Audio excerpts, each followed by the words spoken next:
देश में इन दिनों चुनावी माहौल गर्म है। ऐसे में तमाम पार्टियों के संभावित प्रत्याशी अपनी अपनी जीत सुनिश्चित करने के लिए हर दांव आजमा रहे हैं। सभी नेताओं में जीत की होड़ मची हुई है। सच भी है, चुनावी मैदान में उतरने वाला हर प्रत्याशी जीतने के लिए ही मैदान में उतरता है।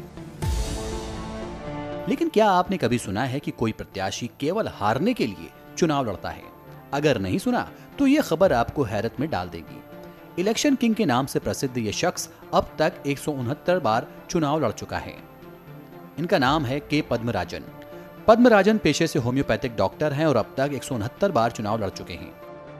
मजेदार बात यह है कि पद्मराजन कोई भी चुनाव जीतने के इरादे से नहीं लड़ते और ना ही आज तक किसी भी चुनाव में जीत हासिल कर पाए हैं।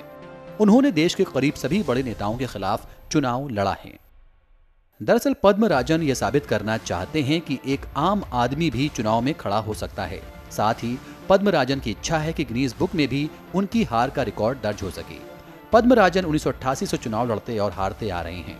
वह तमिलनाडु, आंध्र प्रदेश, केरल, कर्नाटक, नई दिल्ली समेत कई जगहों से चुनाव लड़ चुके हैं। 2014 में पद्मराजन बड़ोदरा से नरेंद्र मोदी के खिलाफ खड़े होना चाहते थे, लेकिन किसी कारणवश उनका नामांकन रद्द हो गया। पद्मराजन 4 प्रधानमंत्री, 11 मुख्यमंत्री, 13 केंद्रीय मंत्री और 15 राज्य मंत्रियों के सामने चुनाव हार चुके हैं।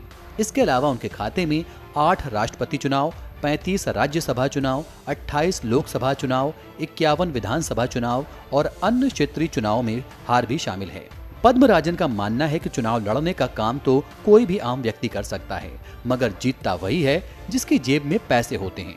बताया जाता है कि वह चुनाव लड़ने में करीब 20 लाख रुपए खर्च कर चुके हैं। अमर उजाला.com।